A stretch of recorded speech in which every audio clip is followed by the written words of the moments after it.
الحمد للہ رب العالمین والصلاة والسلام علی رسولہ الکریم وعلی آلہ واصحابہ اجمعین۔ اعوذ باللہ من الشیطان الرجیم، بسم اللہ الرحمن الرحیم۔ وَاذْكُرُوا إِذْ أَنْتُمْ قَلِيلٌ مُسْتَضْعَفُونَ فِي الْأَرْضِ تَخَافُونَ أَنْ يَتَخَطَّفَكُمُ النَّاسُ فَآوَاكُمْ وَأَيَّدَكُمْ بِنَصْرِهِ وَرَزَقَكُمْ مِنَ الطَّيِّبَاتِ لَعَلَّكُمْ تَشْكُرُونَ۔ صدق اللہ العظیم۔ رب اشرح لی صدری ویسر لی امری واحلل عقدۃ من لسانی یفقہوا قولی۔ محترم بزرگوں اور دوستو، 2020 ہے اور دسمبر کی 27 تاریخ ہے۔ امت مسلمہ کے لیے ایک اہم ترین مہینہ ہے۔ میں نے آپ کے سامنے سورہ انفال اس کی آیت نمبر 26 تلاوت کی ہے۔ سورہ انفال کی آیت نمبر 26۔ قرآن مجید کی بہت سی صورتیں ایسی ہیں جن صورتوں پر غزوات پر تبصرہ کیا گیا ہے۔ آج جب کہیں کوئی مارکا پیش آتا ہے، ایک قوم جیت جاتی ہے، ایک ہار جاتی ہے، تبصرے ہوتے رہتے ہیں، تجزیہ ہوتا رہتا ہے، کون حق پہ تھا کون باطل تھا، کامیابی اگر حاصل ہوئی ہے تو کیوں حاصل ہوئی ہے،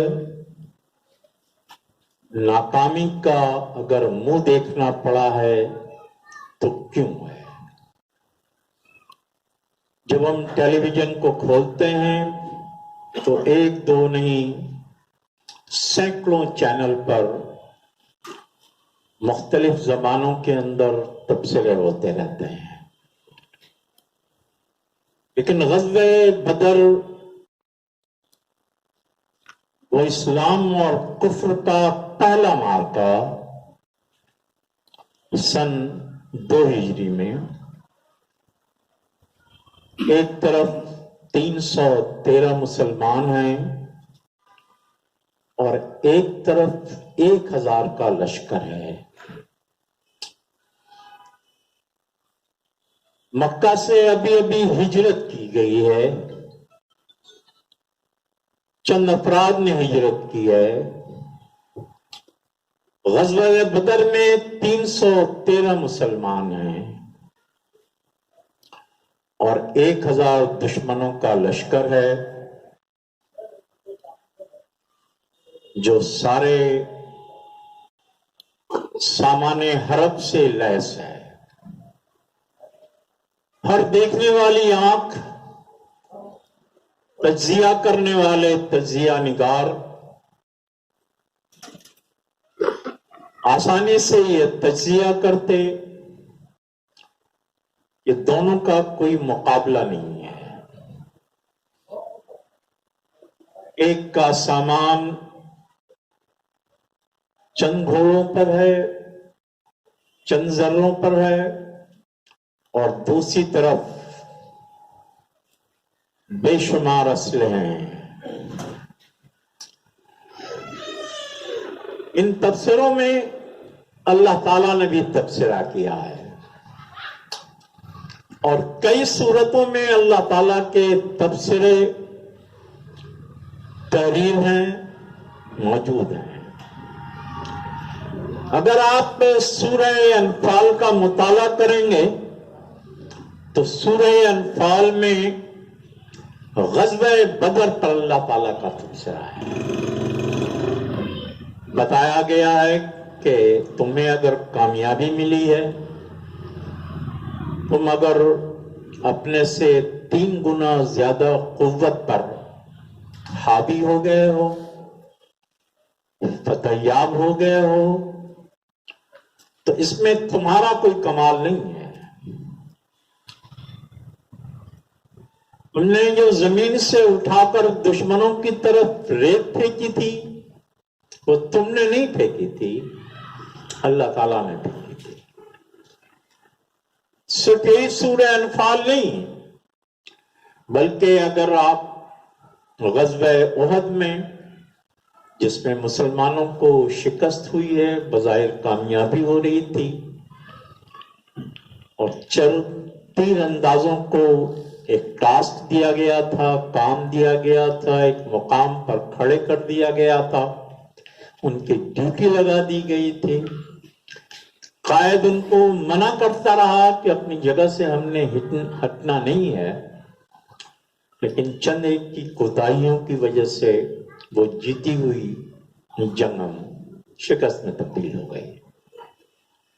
اسی طرح سے اگر آپ غزوہ احزاب پڑھیں گے تو یہ وہ غزوہ ہے جو مسلمانوں اور مشرکین کے درمیان سب سے بڑا معرکہ ہے۔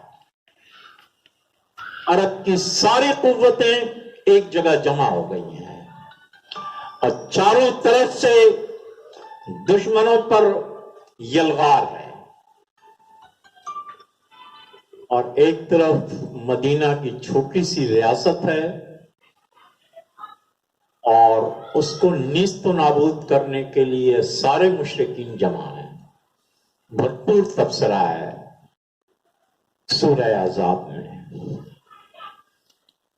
ایک 9/11 کا واقعہ پاکستان میں ہوا، امریکہ کے اندر کئی منزلہ عمارت تباہ ہو گئی۔ امریکہ نے یہ الزام عائد کیا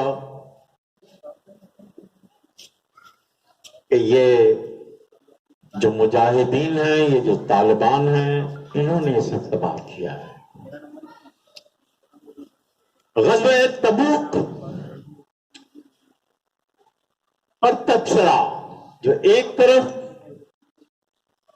دنیا کی سپر پاور روم کی قوت ہے، جس کی 1 لاکھ فوج شام کے سرحد پر کھڑی ہوئی ہے، منصوبہ ہے کہ یہ مسلمانوں کی ابھرتی ہوئی ریاست کو نیست و نابود کر دیا جائے، اور اللہ کے رسول صلی اللہ علیہ وسلم کو اس کی اطلاع ملتی ہے، اور اللہ کے رسول صلی اللہ علیہ وسلم نے کیا لاہ عمل اختیار کیا؟ یہ سورہ انفال سے پہلے سورہ توبہ ہے۔ ذرا سورہ توبہ کو پڑھ لیجئے گا، اسٹریٹجی معلوم ہو جائے گی کہ جب ایک سپر پاور کسی مسلم قوم کو، امہ کو اگر دھمکی دیتی ہے، نیست و نابود کرنا چاہتی ہے، تو اس امہ کا کیا طریقہ کار ہوتا ہے، اس کا رول کیا ہوتا ہے، کس طرح مقابلے کے لیے اپنے آپ کو تیار کرتی ہے۔ یہ آخری معرکہ ہے۔ رسول اللہ صلی اللہ علیہ وسلم پر سورہ توبہ نازل ہوتی ہے، اور آپ نے کس طرح وہ معرکہ جو پڑوس میں نہیں، 600 میل دور وہاں بپا ہونے والا ہے، اور اللہ کے رسول کس طرح تیار کرتے ہیں۔ میرے بزرگوں اور دوستوں، حقیقت یہ ہے کہ قرآن مجید اللہ تعالیٰ کی ایک وہ کتاب ہے جس میں دور جدید کے اگر کوئی واقعات ہو رہے ہیں تو اس کتاب سے رہنمائی حاصل کی جا سکتی ہے. آج سے 50 سال پہلے اگر کوئی واقعہ رونما ہوا اس سے رہنمائی حاصل کی جا سکتی ہے. تو آپ اندازہ یہ کریں کہ غزوہ بدر سے پہلے مکہ کی زمین مسلمانوں کے لیے تنگ کر دی گئی تھی. شاید ہی کوئی ایسا گھر نہیں تھا جس میں ظلم و تشدد نہیں ہو رہا تھا.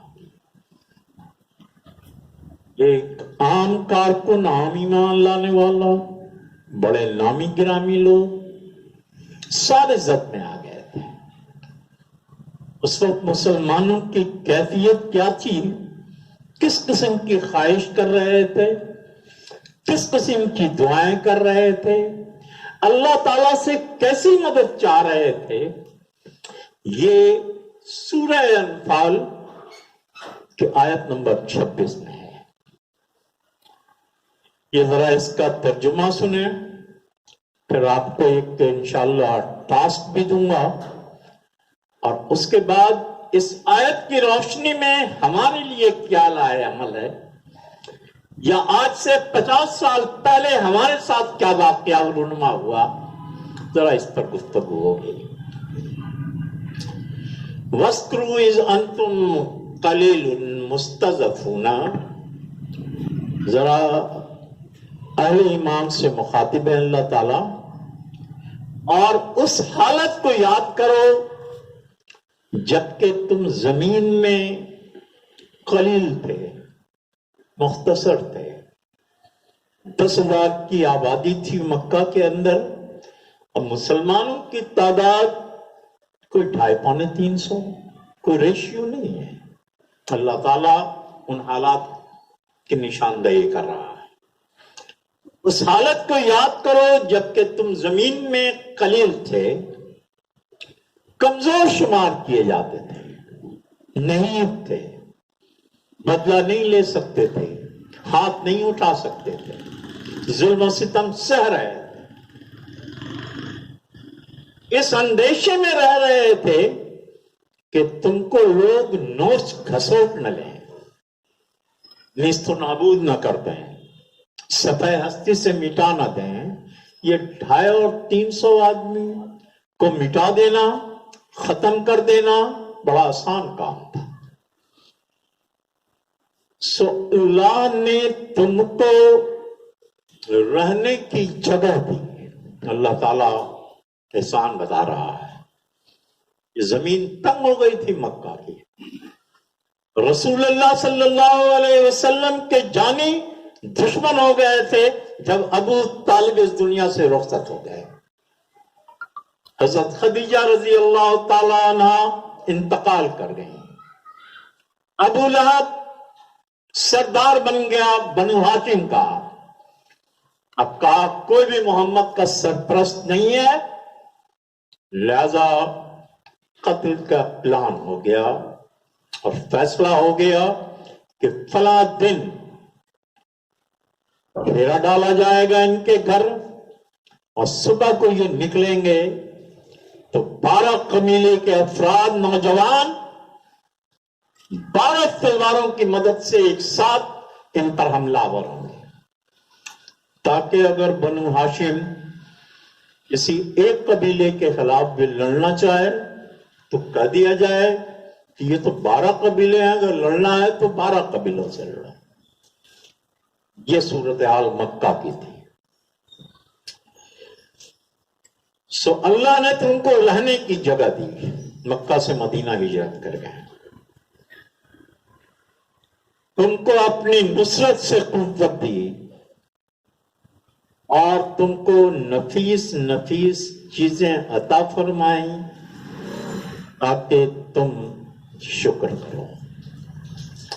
میرے بزرگوں اور دوستوں، بس غزوہ بدر پر یہ تبصرہ، یاد دہانی. ذرا اپنے ماضی کو یاد کرو، بس 1.5 سال پہلے کے حالات کو ذہن میں تازہ کرو کہ کتنے کمزور تھے تم،